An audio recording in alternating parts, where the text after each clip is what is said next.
Hi friends, welcome to Samria channel. இன்னைக்கு நம்ம எங்க வந்திருக்கோம்னா பூவார் ஐலாண்டை சுத்தி பார்க்க தான் வந்திருக்கோம். பூவார் ஐலாண்டோட ஸ்பெஷாலிட்டி என்னன்னு பார்த்தீங்கன்னா அந்த சீ லேக் அண்ட் ரிவர் மூணுமே வந்து ஜாயின் ஆகிற இடத்த நம்ம பார்க்க முடியும் இந்த ஐலாண்டில். ஸோ நம்ம ஃபஸ்ட்டு போகிற ட்ரிப் எங்கன்னு பார்த்தீங்கன்னா பூவார் ஐலாண்டில் மேங்க்ரோவ் ஃபாரஸ்ட் தான் போகிறோம். மேங்க்ரோவ் ஃபாரஸ்ட் போட்டிங் போகும்போதே நம்ம நிறைய பிளேசஸ் கவர் பண்ணிட முடியும். Golden sand beach, floating resorts, floating restaurant, mother Mary statue, elephant rock, இந்த மாதிரி நிறைய பிளேசஸை பார்த்துட முடியும். லேட் ஈவினிங்காக போனீங்கன்னா சன்செட்டையும் சேர்த்து பார்த்துட்டு வந்துடலாம். இவ்வளோ விஷயம் பார்க்க இருக்குன்னு சொல்கிறீங்களே, ரொம்ப காஸ்ட் ஆகுமா அப்படின்னு கேட்டிங்கன்னா உங்களுக்கான வீடியோ தான் இது. இந்த வீடியோவில் நம்ம ஃபுல் டீட்டெயில்ஸ் ஆஃப் பூவார் போட்டிங் பார்க்க போகிறோம். பூவார் ஐலாண்டில் என்னென்ன விஷயங்கள் இருக்குன்னு சொல்லியும் பார்க்க போகிறோம். வாங்க வீடியோக்குள்ளே போகலாம். ட்ரிவாண்ட்ரம் ரயில்வே ஸ்டேஷன்லேருந்து பூவாருக்கு ஜஸ்ட் 51 கிலோமீட்டர்ஸ் தான். ஸோ அங்கேருந்து டைரெக்ட் பஸ்ஸும் இருக்குது. ஸோ ட்ரிவாண்ட்ரம் வந்தீங்கன்னா கண்டிப்பாக பூவாரையும் இல்லை வந்துட்டு கன்னியாகுமரி வந்தால் கூட இந்த பூவாரை விசிட் பண்ணாமல் போகாதீங்க.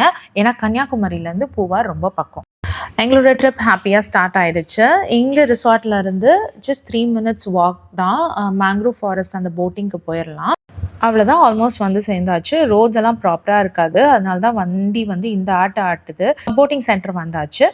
எப்போவுமே இந்த போட்டிங்கில் மெம்பர்ஸ் ஜாஸ்தியாக போனீங்கன்னா நல்லாயிருக்கும். ஒரு 8 பேர் சேர்ந்த மாதிரி போனீங்கன்னா, ஏன்னா உங்களுக்கு போட்டு தான் கணக்கு. ஸோ உள்ளே எத்தனை பேர் ஏறணுன்றது பிரச்சனை இல்லை. ஸோ நாங்கள் வந்து 1800 rupeesக்கு ரொம்ப கஷ்டப்பட்டு ரொம்ப நேரம் நெகோஷியேட் பண்ணி வந்து இவங்க 1800க்கு ஒத்துக்கிட்டாங்க.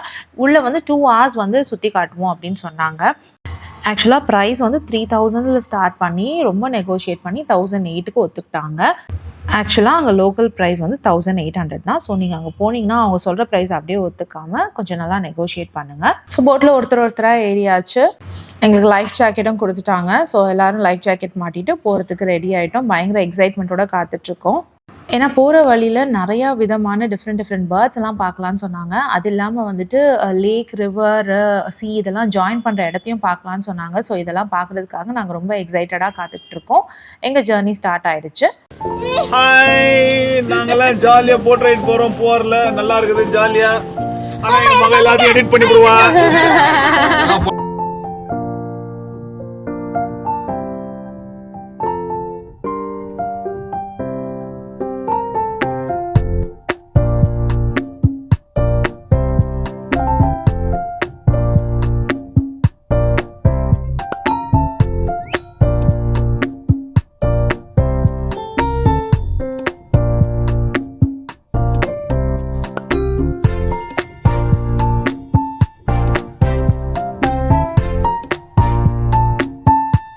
ஸோ சைடெல்லாம் திரும்பி பார்க்கும்பொழுது சுற்றி ஃபாரஸ்ட்டு சைடெலாம் பார்த்திங்கன்னா அங்கங்கே ஒரு பாதை பிரிஞ்சிச்சு. நம்மலாம் தனியாக போட் எடுத்துகிட்டு வந்தோம்னா ரொம்ப கஷ்டம், எங்கேயாவது போய் மாட்டிப்போம்.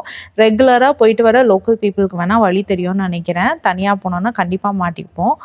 வழியேற பார்த்தீங்கன்னா மாங்காய் மாதிரி ஒரு காய் இருந்தது. நாங்கள் கூட வந்து மாங்காய் நினச்சி அதை பறிக்கலாமான்னு நினச்சோம். ஏன்னா ரொம்ப கை கெட்டுற தூரம் தான் இருந்தது.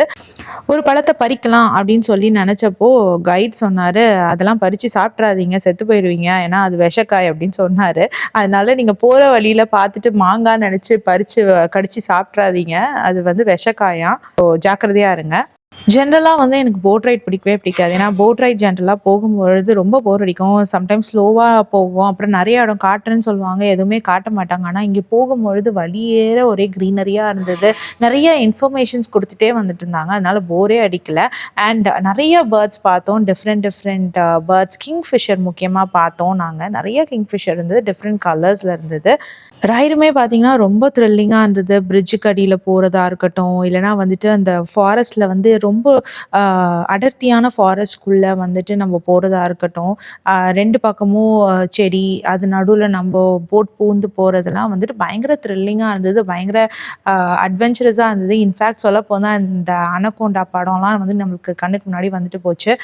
இங்கே வேறு நிறைய பாம்பு இருக்கும்னு சொன்னாங்க. ஸோ செடிகளை ஒட்டி போகும்பொழுது எங்கே ஏதாவது பாம்பு வந்து உள்ளே குதிச்சிருமோ அப்படின்னு கொஞ்சம் பயமாகவே இருந்தது. இங்கே பார்த்தீங்களா கலர்ஃபுல்லான கிங்ஃபிஷரை ஸ்பாட் பண்ணிட்டோம். ப்ளூ கலரில் ரொம்பவே க்யூட்டாக அழகாக இருந்தது. நம்ம போட்டில் போயிட்டே இருக்கும்போது வழியில் வந்துட்டு இளநீர் வித்துட்டு இருந்தாங்க. நம்ம இளநீர் வேணும்னா வாங்கி குடிக்கலாம். நாங்கள் வந்து இளநீர் வாங்கி குடிக்கலை. ஏன்னா நாங்கள் போனப்போ கிட்டத்தட்ட ஒரு 5:30 மணி இருக்கும். நாங்கள் டீ குடிச்சிட்டு தான் போட்லேயே ஏறணும். அதனால எங்களுக்கு குடிக்கணும்னு தோணலை. மற்றபடி மதியான நேரத்துலலாம் வந்தோன்னா கண்டிப்பாக வந்து இளநீர் வாங்கி சாப்பிட்டுட்டே இந்த போட் ரைடை என்ஜாய் பண்ணலாம்.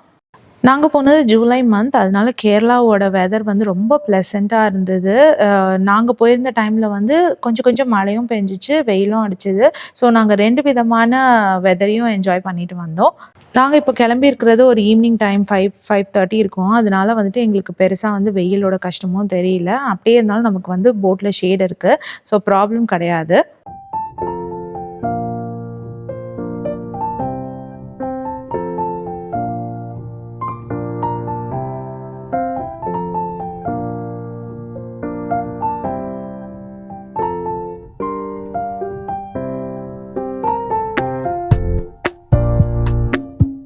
வழியேற நெறைய இடத்துல ஓட்டை ஓட்டையா பார்த்தோம். என்ன அது அப்படின்னு சொல்லி கேட்கும்போது, நண்டுங்களோட ஓட்டை. அதெல்லாம் நண்டு போய் போய் ஓட்டை போட்டு உள்ள போயிட்டு வருது அப்படின்னு சொல்லி சொன்னாங்க.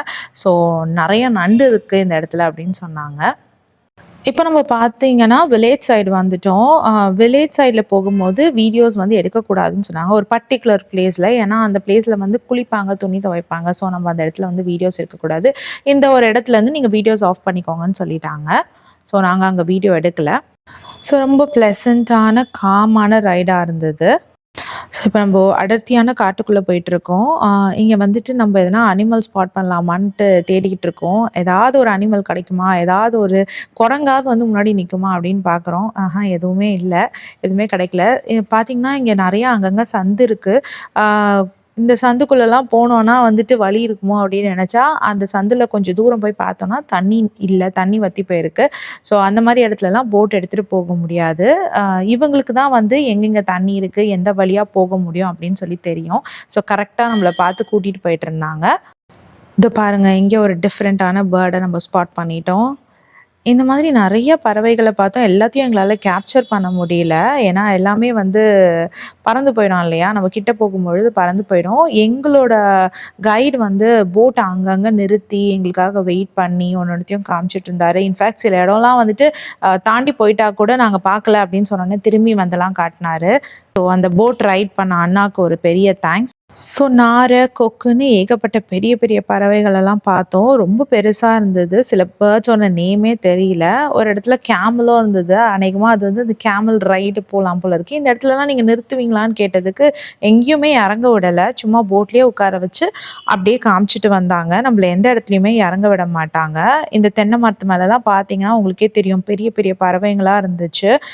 ஒன்று ஒன்றும் வந்து ஒரு 4 கிலோ 5 கிலோ இருக்கும் போல இருக்குது. அவ்வளோ பெரிய சைஸில் வந்து பேர்ட்ஸ் இருந்துச்சு.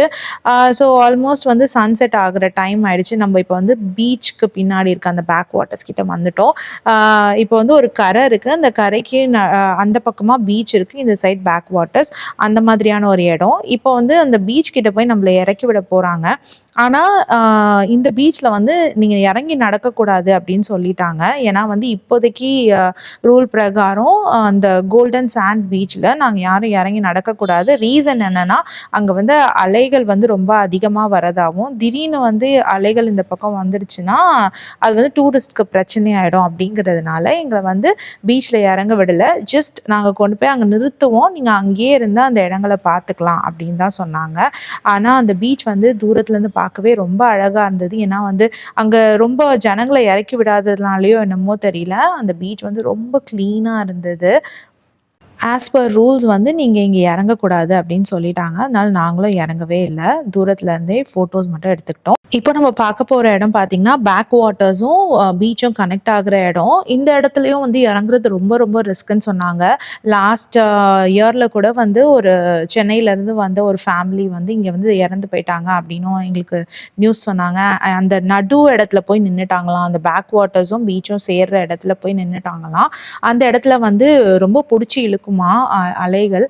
ஸோ நம்ம அந்த இடத்துல நிற்கவே கூடாதான். அங்கே வந்து தெரியாமல் டூரிஸ்ட் அந்த இடத்த பற்றி தெரியாமல் போய் நின்றுட்டாங்க. ஸோ இப்போ அங்கே வந்து யாருக்குமே பெர்மிஷன் கிடையாது. பட் இருந்தாலும் அங்கே அங்கே இருக்கிற லோக்கல் பீப்புள் தான் வந்து அங்கே விளையாண்டுட்டு இருக்காங்க. நீங்கள் அங்கே போய் பார்த்தீங்கன்னாலே தெரியும். அந்த இடத்தோட மீனவர்கள் இல்லை அங்கே வாழ்கிற மக்கள் அவங்க தான் வந்துட்டு அந்த பீச்சில் இருக்காங்க, உட்காந்துருக்காங்க. நம்ம தூரத்துலேருந்து பார்க்கும் போதே அந்த அலைகள்லாம் ரொம்ப ஆக்ரோஷமாக அலை பாஞ்சிட்டு இருந்துச்சு. உங்களுக்கு தூரத்துலேருந்தே தெரியும்னு நினைக்கிறேன். எங்களை வந்து கிட்ட கூட்டிகிட்டு போகல, தூரத்துலேருந்தே பாருங்கன்னு சொல்லிட்டாங்க. தூரத்தில் தெரியுது பார்த்தீங்களா, அதுதான் எலிஃபென்ட் ராக். எலிஃபென்ட் ஷேப்லேயே இருக்கும்னு சொல்லி சொன்னாங்க. இதை தாண்டி போனோன்னா நிறையா ஃப்ளோட்டிங் ரிசார்ட்ஸ் இருந்தது. அதோட காஸ்ட் எல்லாம் பற்றி கேட்டோம். 5000லேருந்து ஸ்டார்ட் ஆகும் அப்படின்னு சொன்னாங்க. பெர் டே வந்து 5000லேருந்து இதுக்கு சார்ஜஸாம். இதுக்கு வந்து ஃபுட்டும் காம்ப்ளிமெண்ட்ரியாக கொடுத்துருவாங்க. ஸோ கண்டிப்பாக பூவார் வந்தீங்கன்னா இந்த மாதிரி ரிசார்ட்ஸ்லாம் ட்ரை பண்ணி பாருங்கள். இதெல்லாம் டிஃப்ரெண்ட்டாக இருக்கும். அப்படியே அடுத்து போனோம்னா மேரி ஸ்டாச்சு இருந்தது. அங்கே வந்து நம்ம ஃபோட்டோஸ் எடுக்கணும்னா எடுக்கலாம். இதுலேயும் இறங்கலை, நாங்கள் யாரும் இறங்கலை, நாங்கள் கேட்கவும் இல்லை. மேபி கேட்டிருந்தோன்னா கொஞ்ச நேரம் போட்டை நிறுத்தி இறக்கி விட்டுருப்பாங்க. நாங்கள் யாருமே வந்து இங்கே இறங்கலை. ஏன்னா ஆல்மோஸ்ட் 6:15 ஆகிடுச்சு, இருட்டுறதுக்குள்ளே திரும்பி போகணும் அப்படின்னு நினச்சிட்டு நாங்களும் வந்துட்டு சீக்கிரமாக போகிறதுக்கு தான் யோசித்தோம். அதனால தூரமாகவே அந்த ஸ்டாச்சுவை பார்த்துட்டு கிளம்பி வந்துட்டோம். இதுதான் எங்கள் ரிசார்ட். நாங்கள் தங்கியிருந்த ரிசார்ட் கிளப் மஹேந்திராவோட பேக் வாட்டர்ஸோட அட்டாச் ஆகிருக்கிற ஒரு ரிசார்ட். பீச்சை ஒட்டி இருந்த பேக் வாட்டர்ஸில் வந்து நிறையா ஃப்ளோட்டிங் ரெஸ்டாரண்ட்ஸ் இருந்தது. ஸோ நம்ம வந்துட்டு நம்ம போட்டை கொஞ்ச நேரம் நிறுத்த சொன்னால் நிறுத்தி அங்கே காஃபி டீ குடிக்கிறதுனா குடிக்கலாம். ஸ்நாக்ஸ் காஃபி டீ பண்ணுறது வந்துட்டு இந்த இடத்துல பண்ணலாம். ஃப்ளோட்டிங் ரெஸ்டாரண்ட்டில் ஒரு டிஃப்ரெண்ட் எக்ஸ்பீரியன்ஸாக இருக்கும். காஸ்ட் எல்லாம் வந்துட்டு கொஞ்சம் வெளியில் இருக்கிறத விட கூடுதலாக தான் இருக்குது. ஏன்னா வந்து இது ஃப்ளோட்டிங் இல்லையா, ஃப்ளோட்டிங் ரெஸ்டாரண்ட் இல்லையா, ஸோ கொஞ்சம் வந்து ப்ரைஸ் கூடுதலாக தான் இருக்குது. நம்ம ஆர்டர் பண்ணிவிட்டு கொஞ்ச நேரம் போய் சுற்றி பார்த்துட்டு திரும்ப வரும்பொழுது இந்த ரெஸ்டாரண்ட்டில் சாப்பிட்டுட்டு போகலாம். அதுக்குள்ளே நம்ம ஆர்டர் பண்ணது வந்து ரெடி ஆகிருக்கும். ஸோ அவ்வளோதான், ஆல்மோஸ்ட் நம்மளோட இந்த போட்டிங் ரைடோட எண்டுக்கு வந்தாச்சு. இந்த போட்டிங் ஜேர்னி வந்து நல்லாவே இருந்தது. நல்ல எக்ஸ்பீரியன்ஸாக இருந்தது. டிஃப்ரெண்ட் டைப்ஸ் ஆஃப் பேர்ட்ஸ் பார்த்தோம். இது வரைக்கும் நாங்கள் பார்த்துருக்காத பேர்ட்ஸ் எல்லாம் பார்த்தோம். பெரிய பெரிய சைஸில் இருந்தது. அப்புறம் நிறைய இடங்கள் வந்துட்டு நாங்கள் எக்ஸ்ப்ளோர் பண்ணாத இடங்கள். இந்த மாதிரி ஒரு இடத்துல நம்ம போட்டில் போவோம்லாம் நான் நினச்சதே இல்லை. ஸோ போனோம். ஒரு குட்டி பைனாப்பிள் ட்ரீ கூட பார்த்தோம். ஒரு குட்டி பைனாப்பிளும் பார்த்தோம். ஸோ இயற்கையோட அழகை ரசிச்சுட்டு நாங்கள் வீடு திரும்பியாச்சு. நீங்கள் பூவார் போனீங்கன்னா கண்டிப்பாக இந்த பூவார் போட்டிங், பூவார் ஐலாண்ட் போட்டிங்கை மிஸ் பண்ணிடாதீங்க. நம்மளுக்கு ஆல்பமில் வந்து இந்த மாதிரி நிறைய இடங்கள் இருக்கிற மாதிரி காட்டுவாங்க.